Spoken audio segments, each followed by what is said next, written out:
السلام علیکم ورحمۃ اللہ وبرکاتہ۔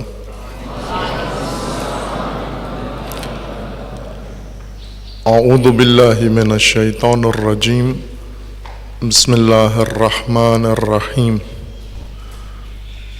الحمد للہ والصلاۃ وآلہ آل اللہ واللعنۃ الدائمۃ علی اعدائہم اعداء اللہ من یوم عداوتہم الی یوم لقاء اللہ۔ عباد اللہ اوصیکم ونفسی بتقوی اللہ، اتقوا اللہ فإن خیر الزاد التقوی۔ بندگان خدا، آپ سب کو اور اپنے نفس کو تقوی الہی کی وصیت کرتا ہوں و نصیحت کرتا ہوں اور دعوت دیتا ہوں کہ اپنی زندگی تقوی کی بنیاد پر قائم کریں اور تقوی کے سایہ میں بسر کریں۔ اللہ تعالیٰ نے انسان کو خلقت عطا کی ہے، زندگی عطا کی ہے، اور اس زندگی کا مقصد مقرر فرمایا ہے۔ عبث، فضول اور فالتو حادثاتی طور پر انسان دنیا میں نہیں آیا ہے، مقصد رکھتا ہے اپنا، اور اس مقصد کے حصول کے لیے اللہ تعالیٰ نے انسان کے لیے ہدایت مقرر فرمائی ہے۔ دین و تمام احکام خداوند تبارک و تعالیٰ نے انبیاء کرام کے ذریعے سے آسمانی کتابوں میں نازل فرمائے ہیں۔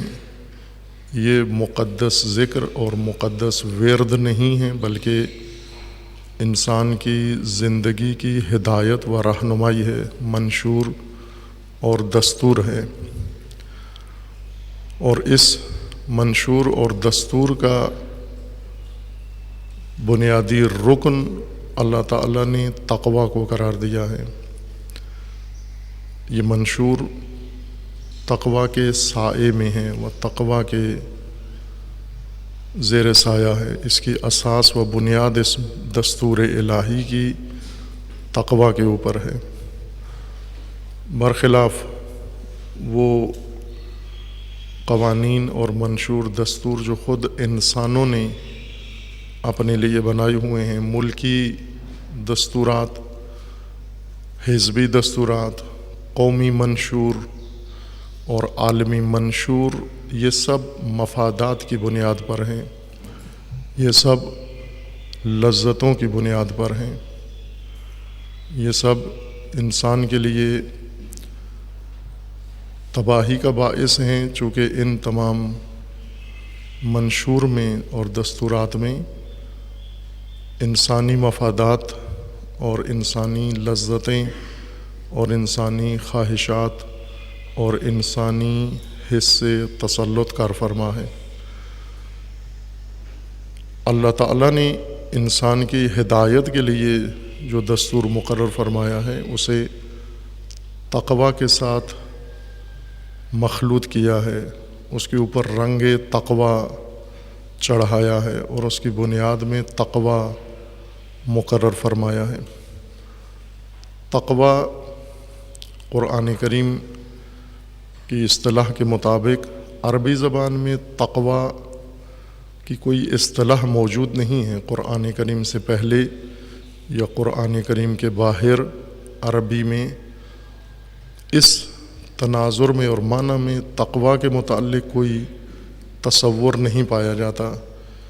جاہلیت کی عربی میں، ادبیات کی عربی میں، شعراء کی عربی میں، ادیبوں کی عربی میں اور اہل عرب کی عربی میں یا کسی اور زبان میں بھی تقوی کا یہ معنی و مفہوم موجود نہیں ہے۔ یہ مختص ہے اور مخصوص ہے قرآن کریم کے ساتھ اور الہی دستور و منشور کے ساتھ۔ تقوی قرآن کی اصطلاح کے مطابق انسان کی زندگی کے لیے اللہ تعالیٰ کی جانب سے حفاظتی تدبیر کا نام ہے۔ علم اخلاق میں ایک ملکہ ہے نفسانی جو انسان کے نفس میں حاصل ہوتا ہے، لیکن قرآن نے جس وسعت کے ساتھ تقویٰ کو ذکر کیا ہے اور جس کا احاطہ پوری زندگی کے اوپر ہے، انسان کے زندگی کے تمام شعبوں کے اوپر، تمام مراحل کے اوپر، تمام پہلوؤں کے اوپر، تقویٰ حفاظتی تدبیر ہے، ایسی تدبیر جس کے اپنا لینے سے انسان کی زندگی محفوظ ہو جاتی ہے، ہر اس چیز سے محفوظ ہو جاتی ہے جو زندگی کو تباہ کرے، جو انسان کی زندگی کو برباد کرے، زندگی کو ضائع کرے، ان تمام چیزوں سے تقویٰ محفوظ رکھتا ہے۔ اور انسان کی زندگی میں انسان کی زندگی گھری ہوئی ہے آفات کے اندر، بلاؤں کے اندر، مشکلات کے اندر، نہ وہ مشکلات جو انسان کو تھکاوٹ فراہم کرتی ہیں، یا وہ مشکلات جو انسان کو جسمانی طور پر کوئی تکلیف پہنچاتی ہیں، یہ زندگی کو تباہ کرنے والی چیزیں نہیں ہیں کہ اگر گرمی ہو گئی وہ انسان گرمی سے بچنے کے لیے تدبیر کرے، یہ تقویٰ قرآنی اصطلاح میں نہیں، کیونکہ گرمی، موسم گرما کی گرمی انسان کو ہلاک نہیں کرتی، تباہ نہیں کرتی، یا موسم سرما کی سردی انسان کو ہلاک نہیں کرتی، تباہ نہیں کرتی، بلکہ معمولات ہیں موسمی جو بدلتے رہتے ہیں، یا اسی طرح انسان محنت کرتا ہے، مشقت کرتا ہے، چلتا ہے، تھک جاتا ہے، یہ معمولات ہیں، طبیعی حالت ہے انسان کی، یہ ہلاک کنندہ امور نہیں ہیں۔ مہلک چیزیں وہ ہیں جو زندگی کو تباہ کر دیں، زندگی کا مقصد برباد کر دیں، اور زندگی کی فرصتیں انسان سے چھین لیں اور مقصود تک پہنچنے میں رکاوٹ بنے، یہ مہلک چیزیں ہوتی ہیں۔ ہلاکت اس چیز کا نام ہے کہ انسان زندگی برباد کر دے، تباہ کر دے، اور جس مقصد کے لیے یہ زندگی حاصل ہوئی تھی وہ اسے حاصل نہ ہو، وہ مقصد نصیب نہ ہو۔ تقویٰ تدبیر ہے ان مہلک چیزوں سے بچانے کے لیے، آفات سے بچانے کے لیے۔ آفات ہر انسان کی زندگی کے ہر سطح پر انسان کو لاحق ہیں، یہ آفات انفرادی طور پر، نفسانی طور پر، باطنی طور پر، اجتماعی اور عمومی آفات جن کے اندر انسان گھرا ہوا ہے۔ تقویٰ ان تمام امور سے انسان کو بچاتا ہے، محفوظ زندگی انسان کی، شیاطین سے محفوظ رہتا ہے، گمراہیوں سے محفوظ رہتا ہے، شہوات سے انسان محفوظ رہتا ہے، اور ہر وہ چیز جو انسان کی زندگی کو تباہ کر سکتی ہے، تقویٰ اس سے بچنے کا نام ہے۔ تقویٰ کی تفصیل پورا قرآن تقویٰ ہے، تمام آیات اصل میں تقویٰ ہی کی آیات ہیں، اگرچہ ان کا موضوع کچھ بھی ہو۔ بسم اللہ الرحمن الرحیم یہ تقویٰ کی آیت ہے، الحمدللہ رب العالمین یہ تقویٰ ہی کی ایک تشریح ہے، اور اسی طرح آخر قرآن تک یہ سب تقویٰ کی وضاحت ہے۔ کچھ آیات میں خداوند تبارک و تعالیٰ نے تقویٰ کو خصوصیت کے ساتھ اور موضوعیت کے ساتھ ذکر فرمایا ہے، عملی زندگی کا تقویٰ ذکر فرمایا ہے۔ ان میں سے ایک نمونہ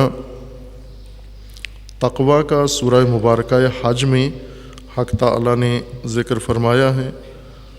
سورہ حج آیا 32 میں اللہ تعالیٰ کا فرمانا ہے، ذالک ومن یعظم شعائر اللہ فإنها من تقوی القلوب، جو بھی شعائر اللہ کی تعظیم کرے یہ تقوی قلبی ہے، یہ تقوی القلوب ہے، دل کا تقوی ہے۔ یہ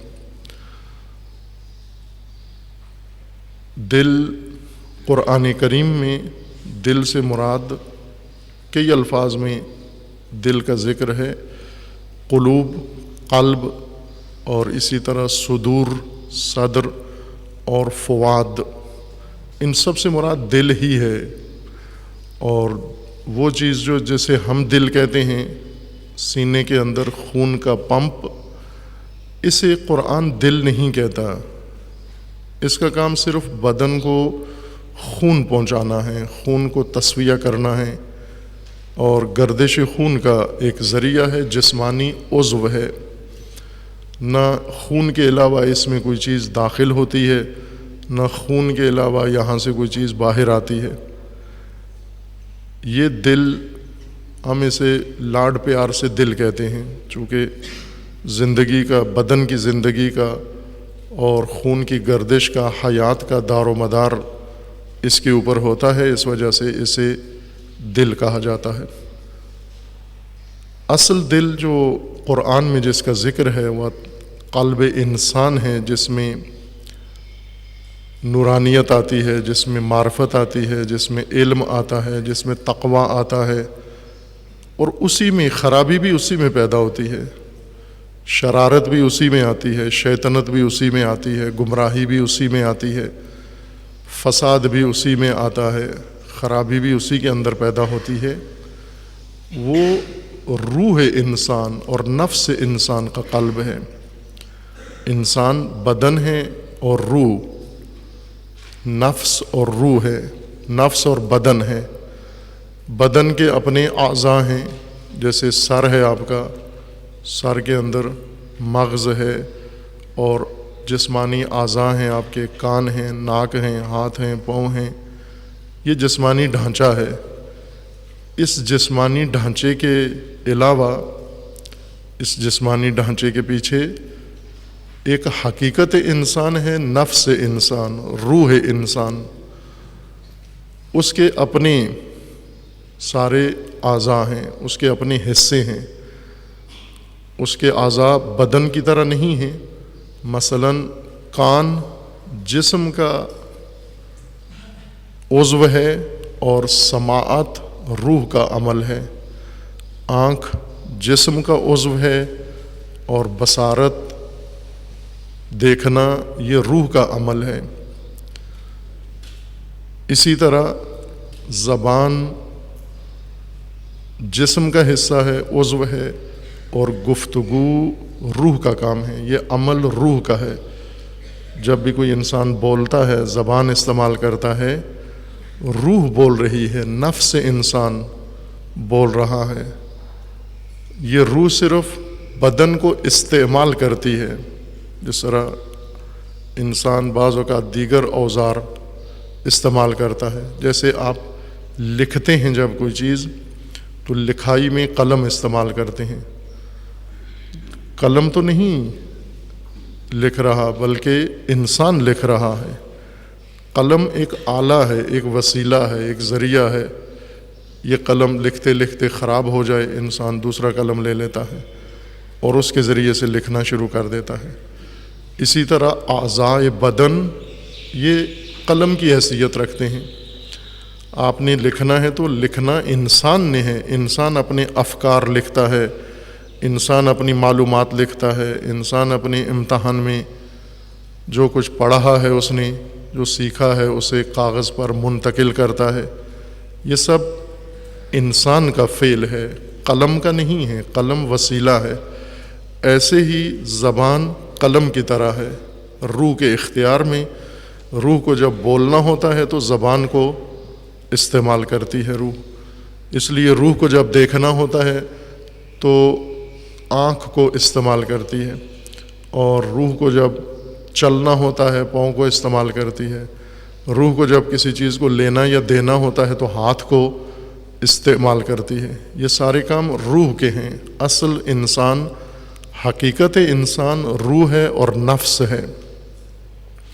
قرآن کریم میں اللہ تعالیٰ کا فرمانا ہے کہ ہم نے انسان کو اس طرح سے تخلیق کیا، پیدا کیا ہے کہ پہلے اس کا جسم بنایا ہے، مٹی سے بنایا ہے، طین سے، گارے سے بنایا ہے، پھر اس کا نچوڑ نکالا ہے، اس نچوڑ سے ہم نے نطفہ بنایا ہے، اس نطفہ کو ہم نے رحم میں منتقل کیا ہے، وہاں پر اس نطفہ سے لوتھڑا بنایا ہے، اس لوتھڑے کے اندر اعضاء بنائے ہیں، انسانی جسم بنایا ہے، اور پھر اس کے اندر ہڈیاں پیدا کی ہیں، اور ان ہڈیوں کے اوپر جلد کا کور چڑھایا ہے، جلد بندی کی ہے انسان کی، اور پھر اس کے بعد فرمایا کہ ثم انشأناہ خلقا آخر، اور پھر ہم نے انسان کو ایک خلقت دیگر عطا کی ہے، یعنی اس میں روح ڈالی ہے۔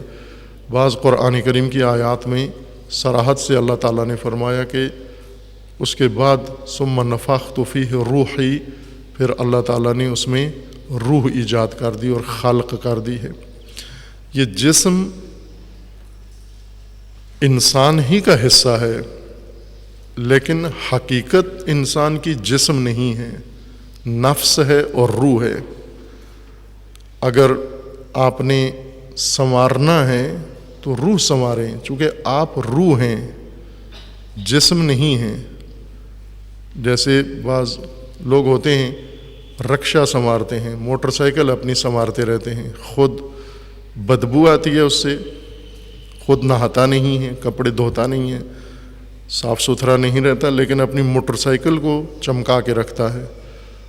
اسے کوئی انسان نہیں کہتا جس کی موٹر سائیکل صاف ستھری ہو اور جس کا موبائل بہت اچھا ہو اور خود گندا ہو، اسے کوئی صاف انسان، اچھا انسان نہیں کہتا جس کا موبائل اچھا ہو۔ اچھا انسان وہ ہے موبائل بے شک معمولی ہو یا سرے سے ہو ہی نہ موبائل اس کے پاس، اگر انسان اچھا ہے، خود صاف ستھرا ہے، نظیف ہے، پاکیزہ ہے، اسے اچھا انسان گردانا جائے گا۔ اگر کسی نے اپنا بدن بنا لیا، کسی نے اپنا بدن سنوار لیا، کسی نے اپنا بدن دھو لیا، کسی نے اپنا بدن موٹا کر لیا، کسی نے اپنا بدن فٹ کر لیا، یہ وہ انسان نہیں ہے جس نے اپنے آپ کو بنا لیا ہے۔ وہ انسان ہے جس نے اپنے نفس کو سنوار لیا ہے، اپنے نفس کو بنا لیا ہے، اپنی روح کو بنا لیا ہے۔ تعلیم و تربیت کا تعلق جسم سے نہیں ہوتا، روح سے ہوتا ہے۔ تعلیم روح کی غذا ہے، علم، تربیت روح کے اوپر عمل ہے۔ جس طرح سے ایک مالی پودا لگاتا ہے اور اس پودے کو رشد دیتا ہے، اس پودے کو اگاتا ہے، نمو دیتا ہے، اس میں نشو و نما آتی ہے پودے کے اندر، تو مالی اپنی طرف سے پودے کے اوپر کوئی چیز لگاتا نہیں ہے، میک اپ نہیں کرتا پودے کو باہر سے کوئی چیزیں اس کو نہیں عطا کرتا، بلکہ جو کچھ پودے کے اندر ہے اسے ابھارتا ہے، اسی کو نشو و نما دیتا ہے، اسی کو بڑھاتا ہے۔ یہ تربیت ہے۔ پودے کے اندر جو کچھ خصوصیت ہے، ابھی چھوٹا سا پودا ہے، اسی سے تناور درخت بنانا ہے، اس چیز کو جو خود پودے کے اندر ہے، نہ مالی کے اندر، جو پودے کے اندر ہے اسے بڑھانا ہے۔ یہ تعلیم ہے و تربیت ہے۔ اور تعلیم و تربیت جس شکل میں بھی ہو، اگر یہ کام ہو رہا ہے کہ انسان کی روح کی پرورش اور انسان کے نفس کی پرورش اور رشد و نشو و نما ہو رہی ہے، یہ ہدایت ہے، تعلیم ہے، تعلم ہے اور تربیت ہے۔ اگر یہ نہیں ہو رہا تو یہ ایسے ہی ہے جیسے ڈرائیور گندا ہوتا ہے، ٹریکٹر صاف ہوتا ہے۔ بعض ڈرائیور ایسے ہوتے ہیں، سال ہو گیا ہے نہایا نہیں ہے لیکن ٹریکٹر روز دھوتا ہے وہ، اور یہ انسان کو اس سے کچھ نصیب نہیں ہوتا۔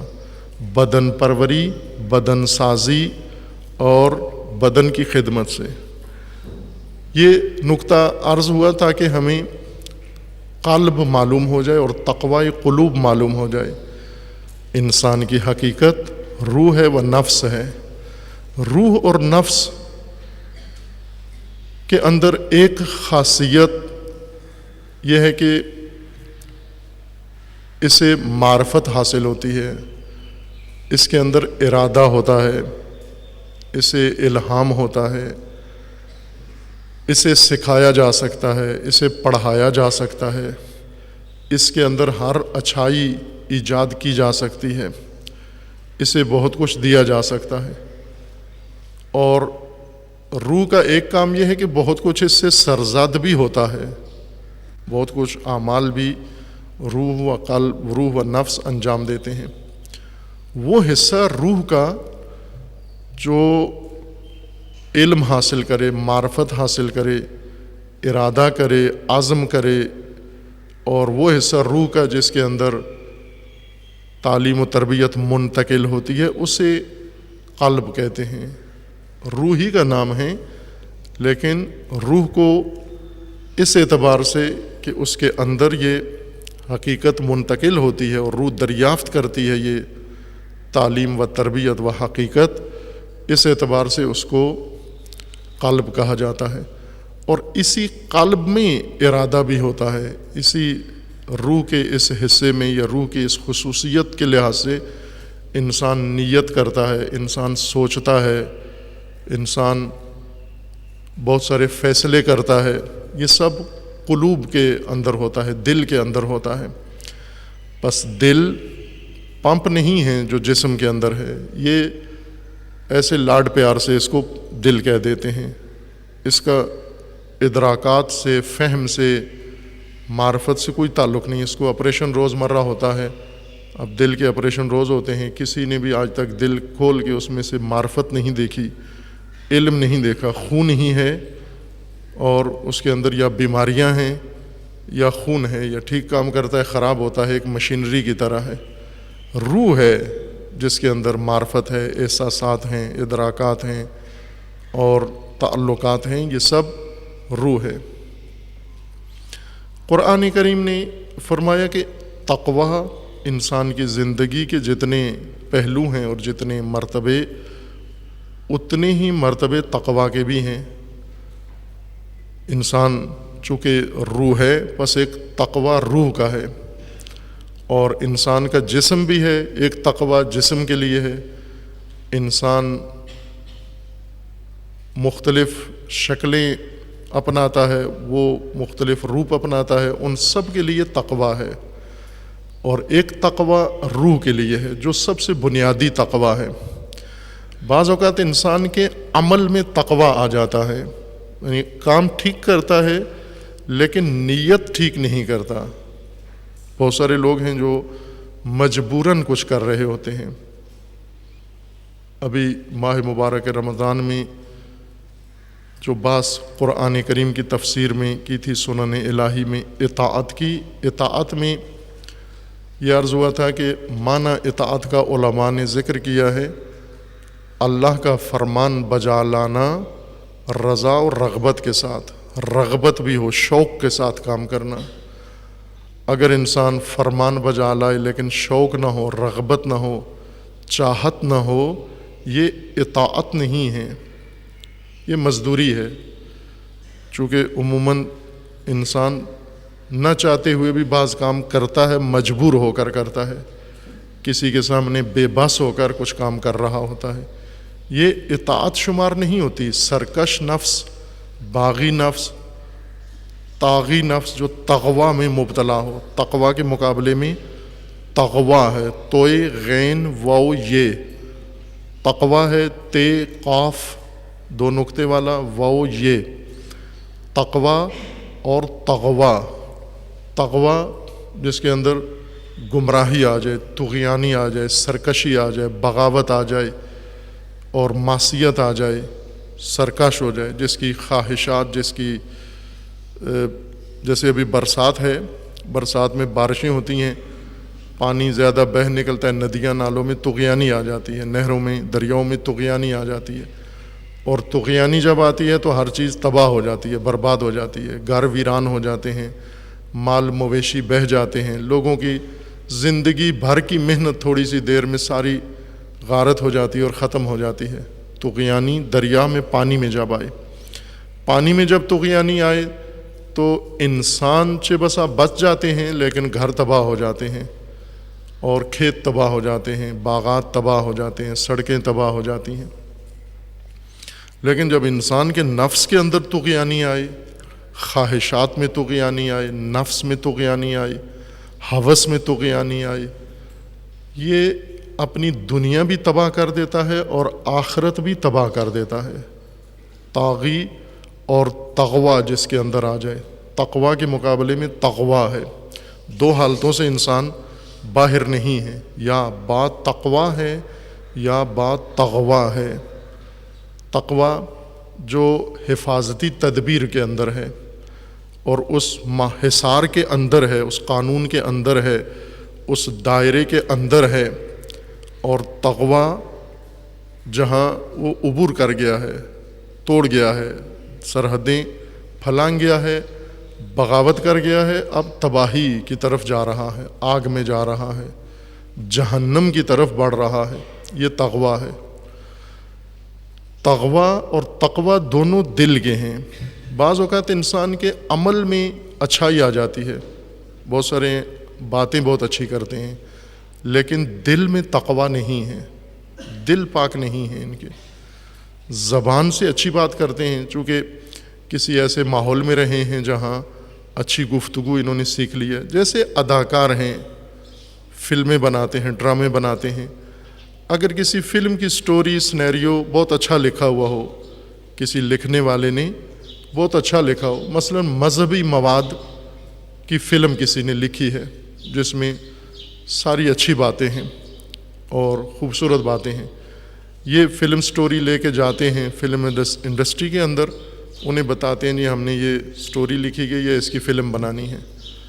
تو وہی اداکار جو عموماً کردار کے لحاظ سے بد کردار ہوتے ہیں، انہی کو وہ کہانی دیتے ہیں کہ آپ نے اس کے مطابق اداکاری کرنی ہے، اور وہ کرتے ہیں، خوبصورت اداکاری کرتے ہیں، اس ڈرامے کے اندر اتنی اچھی باتیں کرتے ہیں، اچھے ڈائلاگ بولتے ہیں۔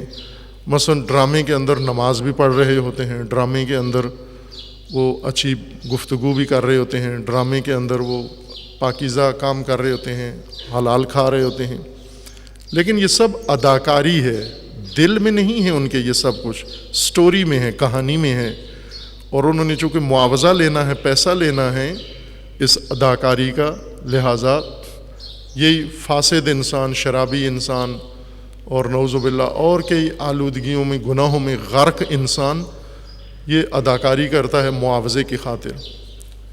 اس کو نہیں کہتے یہ اچھا انسان ہے، بلے اس کی سٹوری میں، اس کی اداکاری میں تقویٰ تھا، اس نے با تقویٰ اداکاری کی ہے، لیکن اس کا دل با تقویٰ نہیں ہے، اس کا مرکز با تقویٰ نہیں ہے، اس کے اندر خرابی ہے، اس کے اندر طغیان ہے، اس کے اندر تباہی ہے۔ عمل چہ بسا انسان کا بہتر ہو سکتا ہے، انسان کی گفتگو بہت اچھی ہوتی ہے، بعض چارب زبان ہوتے ہیں اور من باتوں میں منہ لیتے ہیں، ایسے ہوتے ہیں نا، بہت اچھی باتیں، اداکار ہیں، خوبصورت باتیں کر لیتے ہیں، تیز ہو جاتے ہیں، زبان کے تیز ہو جاتے ہیں، لیکن دل ان کے آلودہ ہوتے ہیں، دل میں ان کے سچائی نہیں ہوتی، دل میں صداقت نہیں ہوتی، دل صاف ستھرے نہیں ہوتے، دل خدا کے لیے نہیں ہوتے۔ زبان پہ اللہ کا نام لیتے ہیں لیکن دل میں خدا نہیں ہوتا۔ جیسے عموماً تقریریں کرنے والے، مجالس، معاوضے لے کے، فیسیں لے کے ذکر کرنے والے کتنی اداکاری کرتے ہیں، سٹیج ڈراموں والوں سے بھی اچھی اداکاری ممبر پہ جو بولتے ہیں، آ کر سٹیجوں پہ آگے بولتے ہیں، یہ فلمی اداکاروں سے زیادہ بڑے ماہر اداکار ہوتے ہیں، چونکہ فلمی اداکار وہ ایک حد تک اداکاری کر سکتے ہیں، لیکن یہ بہت زیادہ ماہر ہیں جو سٹیجوں پہ آتے ہیں، ممبروں پہ آ کر اس طرح سے اداکاری کریں گے جیسے یہ بہت عاشق ہیں اہل بیت کے، امام حسین کے، امام علی کے، یہ عاشق ہیں، دیوانے ہیں، اور یہ تو مولا علی کی خاطر سب کچھ کرنے کے لیے تیار ہیں۔ اگر اسی دوران جب یہ مولا علی کا قصیدہ پڑھ رہا ہے اور عشق کا اظہار کر رہا ہے اور لوگوں کو نچا رہا ہے، اٹھا رہا ہے، اگر اسی دوران اسے ایک چٹ لکھ دیں نیچے سے کہ فیس نہیں ہے، جو مجلس تم پڑھ رہے ہو اس کی کوئی فیس نہیں ہے، بانی چلا گیا ہے، فوت ہو گیا ہے اور پیسہ نہیں ملا، چیک کیش نہیں ہوا، فیس نہیں ہے، ایسی مفت کی مجلس ہے یہ۔ اب آپ دیکھیں یہ عاشق علی کیا کرتا ہے، وہیں سے مجلس روک کے وہیں سے مجمع کو بھی جلی کٹی سنائے گا، بانی کو بھی سنائے گا، سب کو چھوڑ کے چلا جائے گا اور توہین بھی کرے گا ساتھ ان کی۔ وہ معلوم ہوا اداکار ہے، اس کو پیسے دو تو علی کے قصیدے پڑھے گا، اس کو اور پیسے دو معاویہ کے شروع کر دے گا پڑھنا۔ اداکار کا تو کوئی نہیں ہوتا، ایک دن سٹوری اس کو لکھ کے دو قائد اعظم کا کردار ادا کرے گا، دوسرے دن اس کو سٹوری لکھ کے دو یہ کسی اور کا کردار، کسی دہشت گرد کا کردار ادا کرے گا۔ یہ تو اداکار ہے، جو اس کو معاوضہ دے، کہانی دے کہ یہ کہانی ہے، یہ معاوضہ ہے، تم یہ کرو، وہ شروع کر دیتا ہے۔ جب اداکاری کر رہا ہوتا ہے بڑا اچھا شو کرتا ہے، بہت اچھی تربیت پائی ہوئی ہے، اس نے ٹریننگ لی ہوئی ہے، اس نے گفتگو کی، تقریر کی، مجلس کی، لیکن دل میں اس کے گمراہی ہے، دل میں اس کے تباہی ہے۔ برعکس اس کے ممکن ہے ایک شخص تقریر نہ کر سکتا ہو، مجلس نہ پڑھ سکتا ہو، لیکن دل بہت پاکیزہ ہے اس کا، دل بہت صاف ستھرا ہے اس کا۔ ممکن ہے باتیں اتنی اچھی نہ کرتا ہو، باتوں میں من نہ منہ لیتا ہو، لیکن دل بہت پاکیزہ ہے اس کا۔ تقوی قلوب، دل کا تقوی اساسی تقوی ہے، بنیادی تقوی ہے، جو باقی تمام شعبوں کے تقوی کی بنیاد ہے۔ اصل تقوی دل کا تقوی ہے۔ بیماری بھی اصل، قرآن نے دل کی حالات ذکر کیے ہیں، متعدد احوال قرآن کریم نے دل کے ذکر کیے ہیں۔ کسی کتاب میں بھی ہم نے اس کا ذکر کیا ہے، ظاہراً آداب فہم قرآن میں قلب کے حالات ظاہراً وہاں پر یا کسی اور جگہ تفصیل کے ساتھ بیان کیے ہیں جو قرآن کریم نے ذکر کیے ہیں۔ شاید کوئی 60-70 کے قریب حالتیں قرآن کریم نے انسان کے دل کے لیے ذکر کی ہیں۔ بیمار دل ہے اور مرین دل ہے، پاکیزہ دل ہے، سلیم دل ہے، متعدد کیفیتیں ہیں انسان کے دل کی۔ ان میں ایک کیفیت دل کی یہ ہے کہ دل انسان کا با تقوی ہو، تقوی قلبی۔ اگر یہ تقوی دل میں آیا ہے پھر تمام شعبوں کے اندر خود ہی تقوی آ جاتا ہے۔ انسان کے تعلقات میں تقوی آ جاتا ہے، انسان کے افکار میں تقوی آ جاتا ہے، انسان کی گفتار میں تقوی آ جاتا ہے، رفتار میں تقوی آ جاتا ہے، ہر شے کے اندر تقوی ہے۔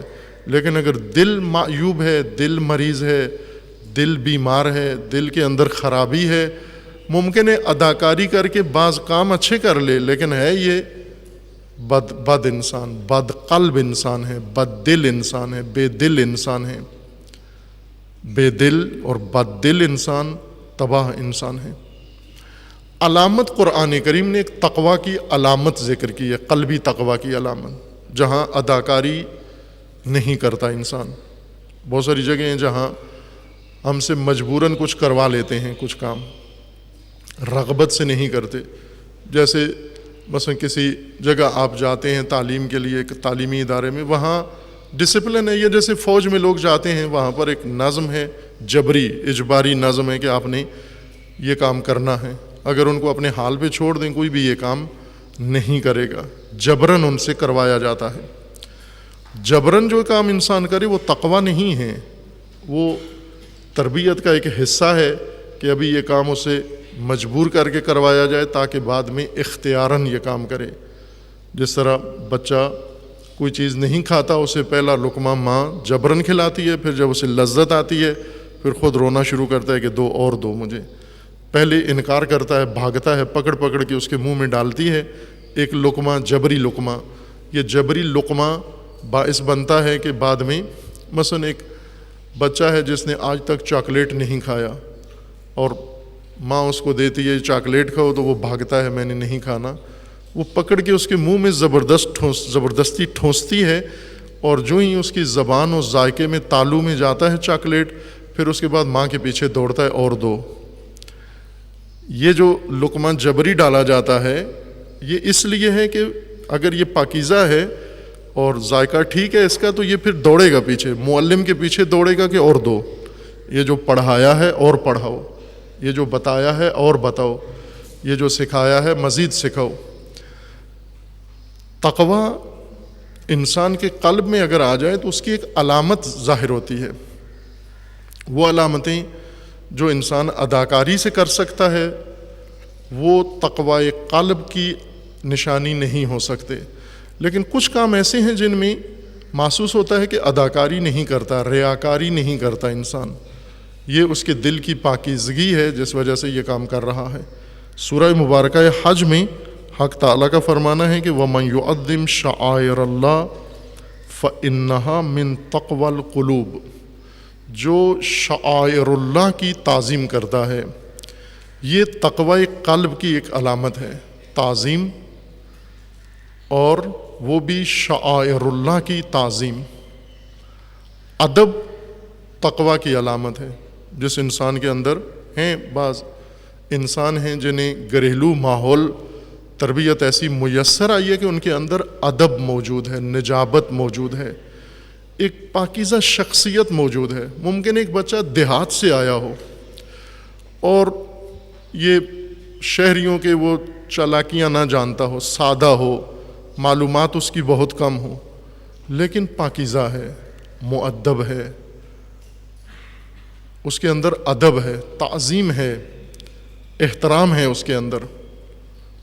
اور ممکن ہے ایک شخص بہت چرب زبان ہو، بہت تیز ترار ہو، عیار ہو، شاطر ہو، لیکن بے ادب ہو، معلومات فراوان ہیں، ہر ملک کے جھنڈے کا اس کو پتہ ہے کتنے رنگوں کا ہے، ہر ملک کی کرنسی کا اس کو پتہ ہے۔ یہ پاکستان کے اندر عالم فاضل ہونے کا نصاب ہے۔ یہ ہر ملک کی کرنسی پتہ ہو، ہر ملک کا جھنڈا پتہ ہو، ہر ملک کا قومی ترانہ پتہ ہو، اپنا نہ معلوم ہو، پاکستان کے بغیر، پاکستان کے علاوہ دنیا کی ساری زبانیں جانتا ہو، اردو کے علاوہ اردو نہ جانتا ہو، لیکن بے ادب، نہ احترام باپ کا ہے، نہ احترام ماں کا ہے، نہ احترام معلم کا ہے، نہ احترام کسی بڑے کا ہے، نہ بزرگ کا ہے، نہ احترام اپنے ملک کا ہے، نہ قوم کا ہے، نہ سرزمین کا ہے، نہ پڑوسی کا ہے، نہ خواتین کا ہے، کسی کا احترام نہیں اس کے دل کے اندر۔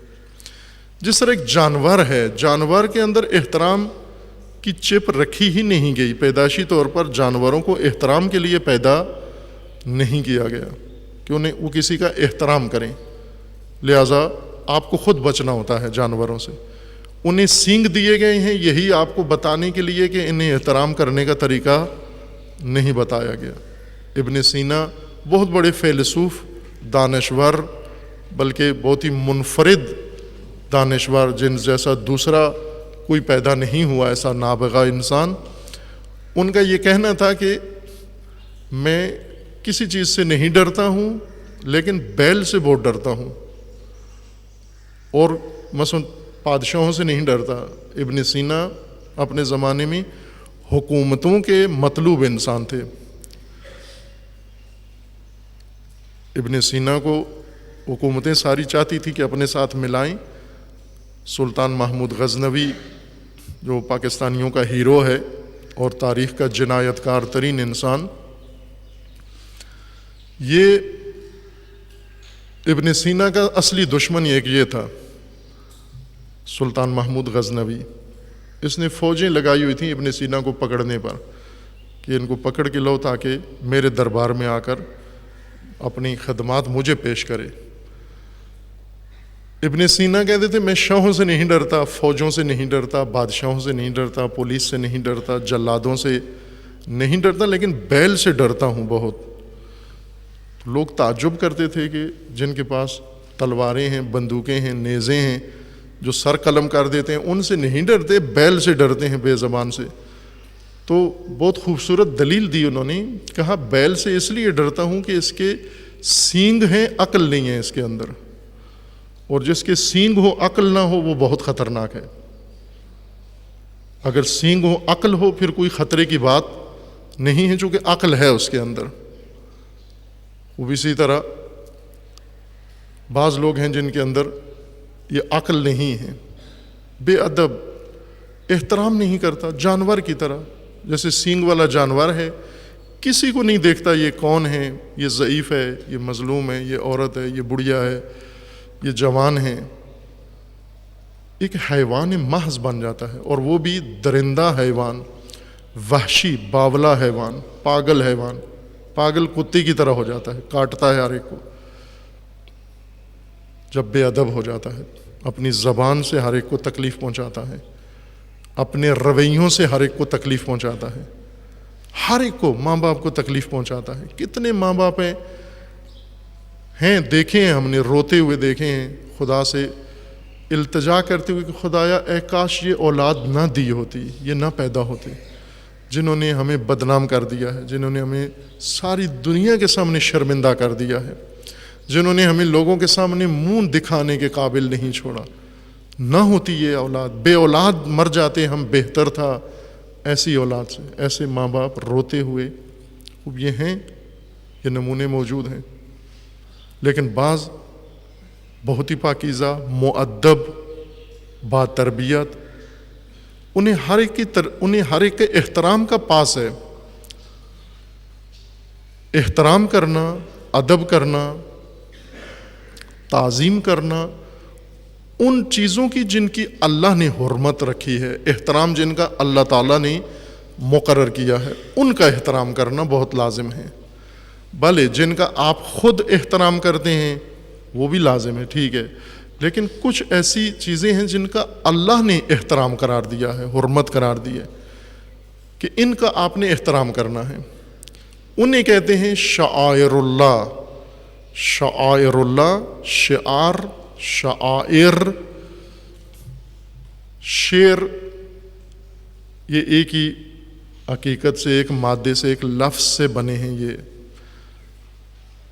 چونکہ روزمرہ ہمیں شعائر اللہ سے پالا پڑتا ہے، اور شعائر اللہ نہ چاہتے ہوئے اچھے بسا ہم ان کی بے احترامی بھی کر جاتے ہیں۔ مثلا اس وقت آپ خود شعائر اللہ کے حصار میں ہیں، یہ جمعیت جو یہاں تشریف فرما ہیں، ابھی آپ اپنے ارد گرد دیکھیں شعائر اللہ موجود ہیں۔ شعائر اللہ ابھی معنی کروں گا معلوم ہو جائے گا۔ ان میں سے ایک بہت اہم مصداق مسجد ہے۔ مسجد خانہ خدا ہے، بیت اللہ ہے، عبادت کی جگہ ہے، اور شعائر اللہ میں سے ہے۔ شعائر اللہ کی تعظیم کریں، اگر احترام کریں تو یہ تقوی قلب کی علامت ہے، تقوی دل کی علامت ہے۔ شعائر اللہ کے سامنے انسان تعظیم کرتا ہے، جھک جاتا ہے، وہاں خود نمائی نہیں کرتا شعائر اللہ میں۔ شعار نعرے کو کہتے ہیں، شعر آشنا ہے آپ اس سے، نظم کو عموماً شعر کہتے ہیں۔ قرآن کریم نے ان الفاظ کو لکھا، استعمال کیا۔ شعر کا بھی ذکر قرآن کے اندر موجود ہے، شاعر کا بھی قرآن کے اندر موجود ہے ذکر، شعور کا بھی قرآن کے اندر ذکر موجود ہے، اور اسی طرح شعائر کا بھی قرآن کریم کے اندر ذکر موجود ہے، اور سب کا ایک ہی معنی ہے، بنیاد ایک ہے ان کی، اصل مرکزی معنی ایک ہے ان کا۔ شعر عربی زبان کا لفظ ہے، نظم کو نہیں کہتے شعر، شعر کہتے ہیں بہت ہی دقیق، باریک، لطیف چیز کو، جس کے اندر باریکی ہو، موٹی نہ ہو۔ بعض چیزیں موٹی ہوتی ہیں، بعض بہت ہی باریک ہوتی ہیں، اور باریک ہونے کے ساتھ ساتھ ان کے اندر ایک لطافت بھی موجود ہوتی ہے، رقیق بھی ہوتی ہیں۔ رقیق باریکی کو کہتے ہیں، بہت ہی رقت اس کے اندر ہوتی ہے، ایک لطافت، ملائمت اس شے کے اندر ہوتی ہے۔ مثلا آپ جتنے خوبصورتی کے کام ہوتے ہیں، جہاں نقش و نگار ہیں، تصویر سازی ہے، یا کڑھائی کا کام ہے کپڑے کے اوپر، ان میں دیکھیں آپ بہت باریک دھاگوں سے اور باریکی کے ساتھ، باریک ڈیزائن اور خوبصورت ڈیزائن کے ساتھ جتنی وہاں کڑھائی یا نقاشی کی گئی ہو، اتنی آپ کو زیادہ اچھی لگتی ہے، اتنی خوبصورت لگتی ہے۔ رسی موٹی ہوتی ہے، اگر رسی سے کپڑا بنایا جائے، دھاگا موٹا رکھا جائے قطر دھاگے کا، اور اس سے بن کے کپڑا بنا کے آپ کو دیا جائے، عید کا سوٹ جیسے بوری ہوتی ہے، بوری کیوں صحیح چیز نہیں ہے؟ چونکہ دھاگا موٹا استعمال ہوا ہے اس کے اندر، موٹا دھاگا، اس لیے اچھا کپڑا نہیں بنتا۔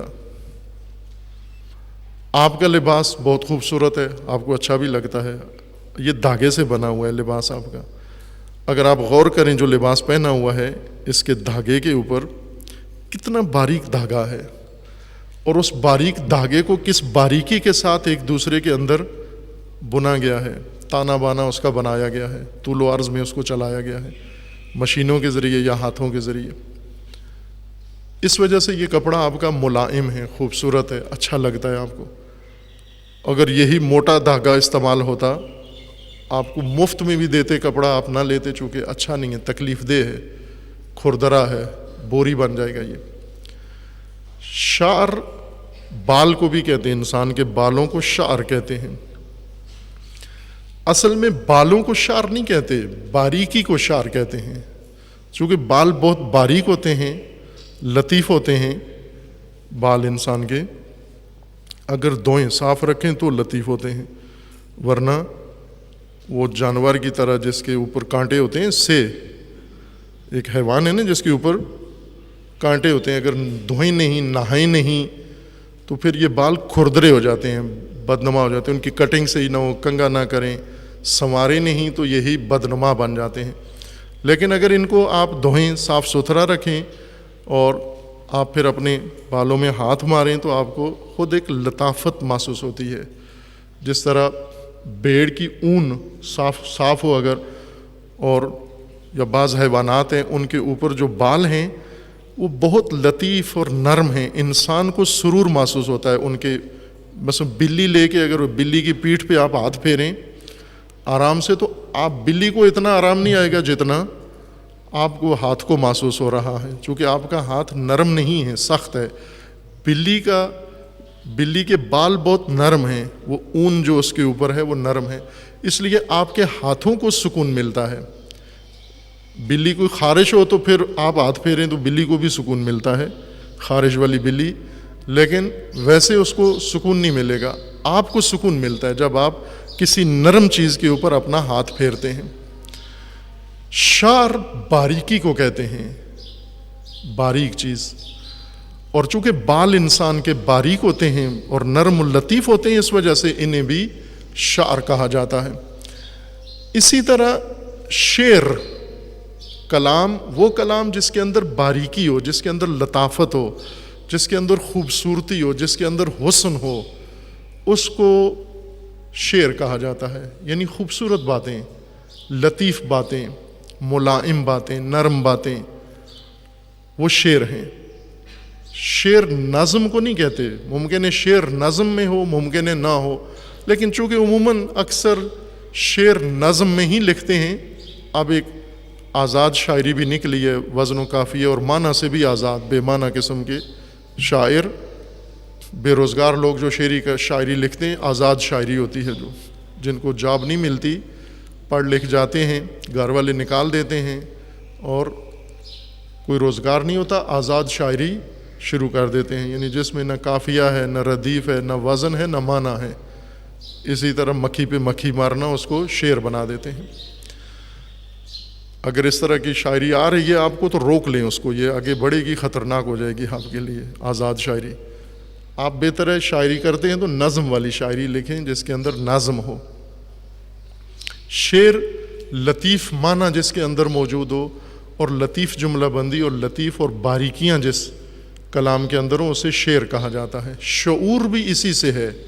شعور انسان کی بصیرت کو کہتے ہیں، فہم کو کہتے ہیں، وہ فہم جو باریکیاں سمجھے،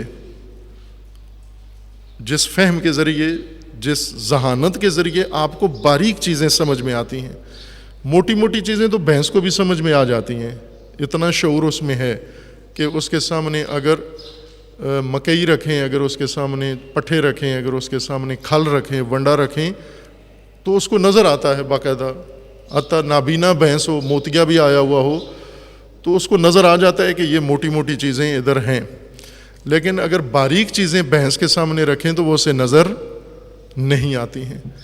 باریک مطالب یعنی علمی مطالب، دقیق مطالب، اچھی باتیں، خوبصورت باتیں جن کے اندر ایک لطافت اور باریکی ہوتی ہے، یہ باشعور لوگوں کو سمجھ میں آتی ہیں۔ شعور کا مطلب ہوتا ہے دقیق، باریک فہم یا باریک چیزوں کو سمجھنے کی ذہانت۔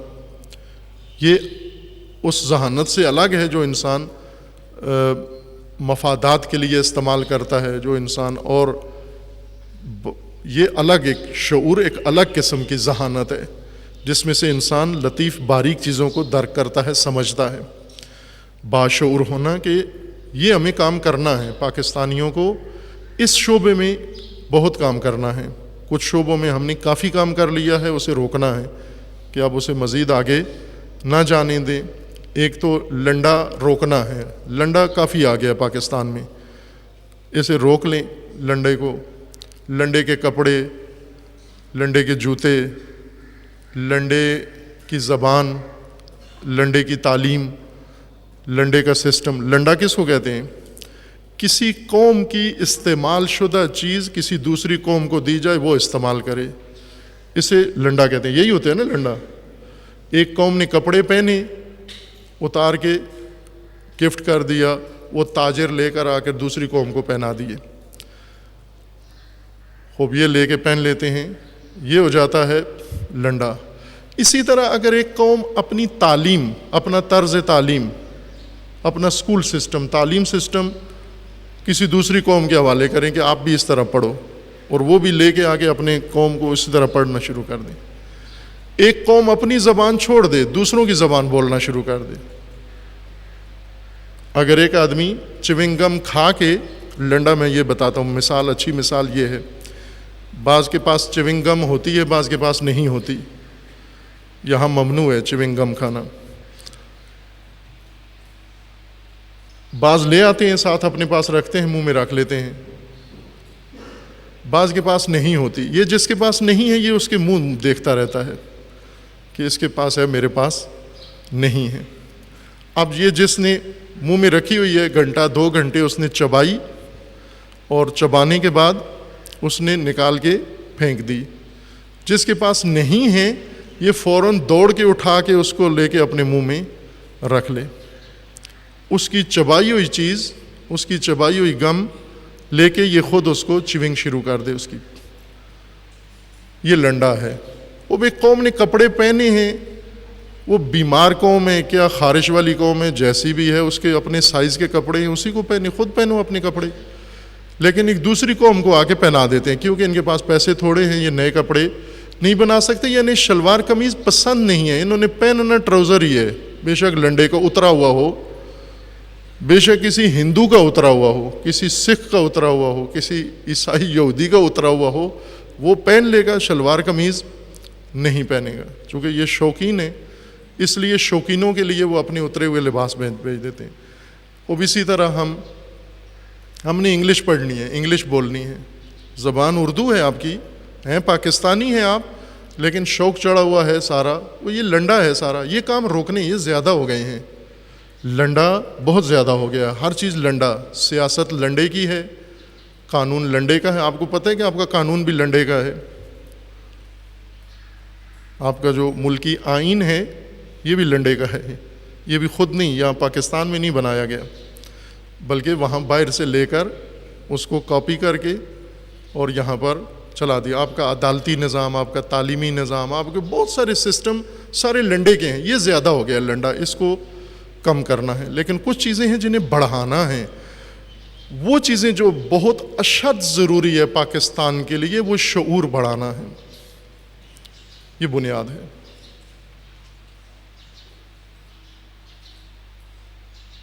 سب سے زیادہ کم چیز جو یہاں نظر آتی ہے، سب سے کم شعور ہے۔ شعور وہ فہم پوری قوم کے اندر، چھوٹوں کے اندر، بڑوں کے اندر، ماں باپ کے اندر، بچوں کے اندر، تعلیم یافتہ لوگوں کے اندر، علماء کے اندر، دینداروں کے اندر مشترکاً ایک چیز کم ہے، شعور، اور بنیادی چیز کی کمی ہے۔ اس وجہ سے باقی تمام مسائل خراب ہیں ہمارے۔ شعور اس فہم کو کہتے ہیں، اس درایت کو کہتے ہیں، اس سوجھ بوجھ کو کہتے ہیں، اس سمجھ کو کہتے ہیں جس کے ہوتے ہوئے انسان باریک چیزوں کو سمجھتا ہے، جس کے نتیجے میں انسان دور تک باریک چیزوں کو سمجھتا ہے، آنے والے زمانوں کو سمجھ لیتا ہے، اپنے ماضی کو سمجھ لیتا ہے، اپنے ارد گرد کو سمجھ لیتا ہے، اپنے دشمنوں کو سمجھ لیتا ہے، ان کی چھپی ہوئی پنہان چالوں کو سمجھ لیتا ہے، اپنی چھپی ہوئی بیماریوں کو انسان سمجھ لیتا ہے، اس کو شعور کہتے ہیں، اور یہ شدید کم ہے، بہت کم ہے۔ جس طرح بعض مریضوں کو جاتے ہیں ڈاکٹر کے پاس اور ڈاکٹر ان کو چیک کر کے ان کو کہتے ہیں خون کی شدید کمی ہے، جیب اس کا دیکھو مریض کا پیسوں سے بھرا ہوا ہے، جیب میں بہت پیسے ہیں اس کے، گھر میں سامان بہت زیادہ ہے، لیکن اس کے جسم کے اندر خون کی شدید کمی ہے۔ خون کی کمی صوفے سے پوری نہیں ہوتی، خون کی کمی پیسوں سے پوری نہیں ہوتی۔ پھر ڈاکٹر تجویز کرتا ہے کہ پوچھتے ہیں جی کیا کریں، پھر خون کی کمی ہے کیا کریں؟ وہ خون کی کمی ہے تو پالک کھائیں آپ، خون کی کمی ہے تو یہ چیز کھائیں آپ، خون کی کمی ہے تو آپ خون لگائیں، خون لگنا چاہیے تمہیں، خون کی ڈرپ لگنی چاہیے تمہیں۔ اسی طرح شعور کی کمی ہے تو کیا کریں ہم؟ شعور کی کمی ہے تو نہیں کہ الیکشن لڑیں، شعور کی کمی ہے تو ڈرپ لگاؤ، شعور کی ڈرپ لگاؤ۔ ہے کوئی اسپتال؟ بھلے ایک ہے عروۃ الوثقی، جہاں شعور کی ڈرپ لگتی ہے ان لوگوں کو جن میں شعور کی کمی ہے، لیکن مریض آتے نہیں ہیں، رجوع نہیں کرتے، چونکہ یہ بینگن خریدنے میں لگے رہتے ہیں، منڈیوں میں گھومتے رہتے ہیں، سیر سپاٹے کے لیے چلے جاتے ہیں، شعور کی ڈرپ لگوانے نہیں آتے۔ جیسے خون کی کمزوری ہے اس کو، اور نہیں اس کو خون چاہیے لیکن آتا ہی نہیں ہے، ہاسپٹل نہیں آ رہا، چیک نہیں کروا رہا، اس کے بجائے جاتا ہے، جا کے پائی کھاتا ہے اور نان حلوہ کھاتا ہے، جا کر لاہور کے اندر اسٹریٹ فوڈ میں جاتا ہے، وہاں الا بلا کھاتا ہے، گجرا والا کھانا کھانے چلا جاتا ہے، لیکن خون لگانے نہیں آتا۔ جس کے اندر خون کی کمی ہے، پہلا کام یہ ہے کہ وہ خون کی ڈرپ لگوائے آ کر۔ شعور کی ڈرپ اس قوم کو چاہیے، پوری قوم کو، اوپر سے لے کر نیچے تک، اس کے رہبروں کو، سب سے پہلے رہبروں کو شعور، چونکہ سب سے بے شعور لیڈر ہیں، سب سے بے شعور، اور ان سے بڑے بے شعور جو ان کو لیڈر مانتے ہیں، یہ کمی ہے۔ شعور باریک، دقیق، لطیف فہم کا نام ہے، اس سوجھ بوجھ کا نام ہے جس میں ایک قوم کے اندر اتنی صلاحیت آ جاتی ہے، وہ اپنا فائدہ نقصان سوچ لیتے ہیں، احمقانہ کام نہیں کرتے۔ آپ پاکستانی حکمرانوں کے شعور کا اندازہ لگائیں کہ جہاں پر بھی غلط کام کرنا ہو یہ بن بلائے چلے جاتے ہیں وہاں پر۔ ٹرمپ نے جماعت کرانی تھی سعودی عرب میں، 50 ملک جمع ہوئے وہاں پر، ٹرمپ کی امامت میں نماز پڑھنے گئے ہیں، جو دشمن اسلام ہے، جو دشمن مسلمین ہے۔ بے شعوری ہے یہ، عرب ملکوں کے اندر بے شعوری،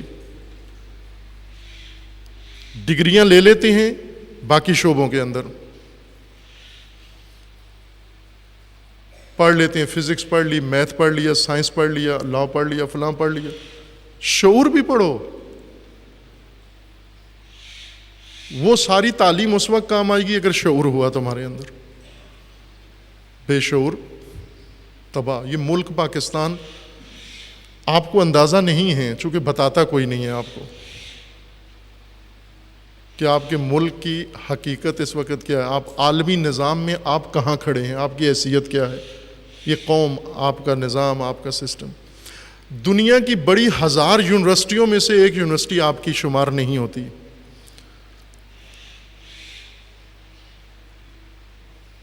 دنیا کی بڑی 1000 علمی شخصیات میں سے ایک شخصیت آپ کی نہیں ہے، 10,000 میں سے ایک بھی نہیں ہے آپ کی، بلکہ 1 لاکھ، آج اس وقت 1 لاکھ ٹاپ 1 لاکھ شخصیات علمی دنیا کی اگر لکھی جائیں ان میں ایک بھی پاکستانی نہیں، بھلے دہشت گردی میں ٹاپ پر ہیں، ان چیزوں میں ٹاپ پر ہیں، پاکستانیوں سے آگے کوئی بھی نہیں جائے گا، لیکن آپ کی جو بنیادیں ہیں، آپ کی جو اساس ہے وہ خراب ہے، بہت خراب ہے۔ ان بے شعوروں نے تباہ کر دی ہے۔ علامہ اقبال ایک منبع، اگر مجھ سے آپ پوچھیں تو میں ایک ہی شخص کو جانتا ہوں جو بر صغیر میں شعور کا منبع ہے، وہ ہے علامہ اقبال، بس ایک بندہ منحصر ہے اس کے اندر۔ مجھے آج تک دوسرے کسی میں اتنا شعور نظر نہیں آیا جتنا اس ہستی کے اندر ہے، جتنا اس کے اندر ہے۔ اس شعور کے منبع سے متصل ہوں.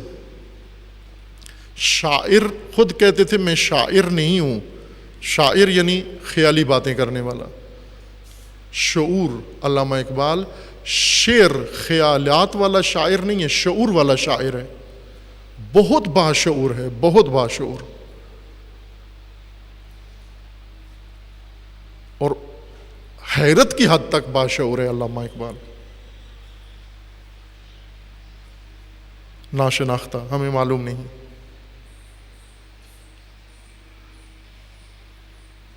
ہم نے جن کا دامن پکڑا ہوا ہے ان میں سب کا ملا کے بھی شعور اگر تولیں تو ایک چھٹانک بھی نہیں بنتا. سارے لیڈروں کا شعور اگر تولیں ایک چھٹانک نہیں بنتا. اور علامہ اقبال کا شعور اتنا ہے کہ ساری دنیا میں تقسیم کریں تو بھی بچ جائے گا. اگر علامہ اقبال کا شعور بانٹیں، ساری اقوام میں بانٹیں، سارے ملکوں میں بانٹیں ہم، پھر بھی بہت مقدار شعور اقبال کی بچ جائے گی ہمارے پاس.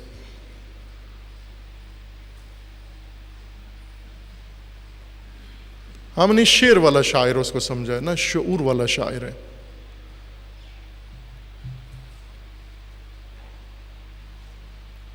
شعور اگر انسان کے اندر آئے پھر باریک لطیف چیزوں کو سمجھتا ہے. شعار نعرے کو کہتے ہیں، وہ نعرہ جو جنگ میں لشکروں کا ہوتا ہے. شعار مبارزاتی عنوان ہے. شعار مبارزے میں ہوتا ہے، جہاں مارکا ہو، رن ہو، پیکار ہو، دو لشکر آمنے سامنے ہوں، دونوں اپنا شعار بناتے ہیں. شعار در حقیقت ایسے بامانہ جملے ہوتے ہیں، لطیف، دقیق، باریک، مختصر، اور جن کے اندر اس مکتب کی پوری ترجمانی ہوتی ہے.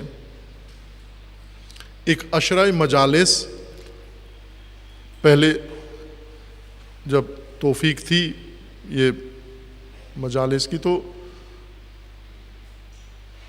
ایک عشرۂ مجالس فقط اس پہ عرض کیا مومنین کی خدمت میں، پڑھا شعائر حسینی، شعار حسینی، امام حسین علیہ السلام کے شعار، جن میں سے ہمیں کچھ بھی نہیں معلوم چونکہ ہم نے اپنے نعرے بنائے ہوئے ہیں.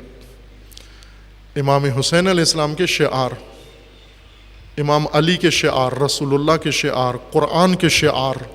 شعار اس نعرے کو کہتے ہیں جو میدان جنگ میں دشمن کے مقابلے میں ایک لشکر یا لشکر کا سالار اپنے مکتب، اپنی آئیڈیالوجی اور اپنی قوم، اپنی ہر چیز کو جو ایک قطرے میں سمو کر پیش کرتا ہے، ایک جملے کے اندر سمو کر پیش کرتا ہے.